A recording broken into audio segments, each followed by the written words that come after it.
Hello and welcome to Watson's Weekly. This is a quick roundup of what I think are the most important and interesting economic and commercial events of the week just gone.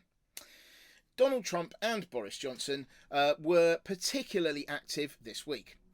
After starting the week talking about the possibility of negotiations with both Iran and China, Trump was swiftly rebuffed by Iran's President Rouhani, but stayed perky about the US economy despite increasing concerns from some about a slowdown.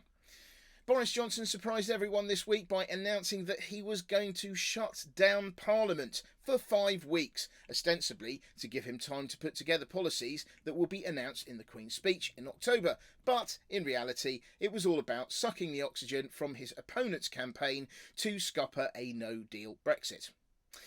In M&A chat this week, Philip Morris International said it was, or PMI, said it was in talks with Altria about becoming one company again. You may recall that it demerged just over 10 years ago, with Altria being the US business and PMI being the international business. PMI would be in the driving seat this time, but investors didn't seem to be keen about the terms. Also, there was more news this week about vaping company Juul being under investigation for questionable marketing practices. And this is something that PMI and Altria will have to consider, given that Altria has got a 35% stake in Juul. BP also sold its assets in Alaska with a view to repurposing the cash and focusing on its shale business. In retail, Costco opened its first Chinese outlet in Shanghai amid hugely frenzied scenes as patriotism went out of the window in favour of a good bargain. In the UK, WH Smith continued to see strong sales from its airport, hospital and railway outlets, while high street shop sales continued to weaken. In restaurant news, Pizza Express and Franco Manca had contrasting fortunes, with Pizza Express seeing falling sales and announcing a freeze on new store openings, while Franco Manca continues to do well and is managing to open new stores with lower rents as it takes advantage of landlords' current weakness.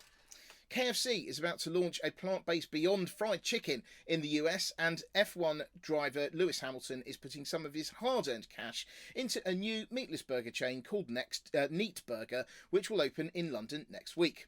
There are plans to roll the chain out to Europe and the US in the next few years. I hope you found this roundup interesting. I publish a daily note on watsonsdaily.com, which gives you more detail on what I've said on a daily basis. If you want access to this, as well as my weekly, monthly and annual publications that will help to turbo boost your commercial awareness, don't be shy. Please subscribe.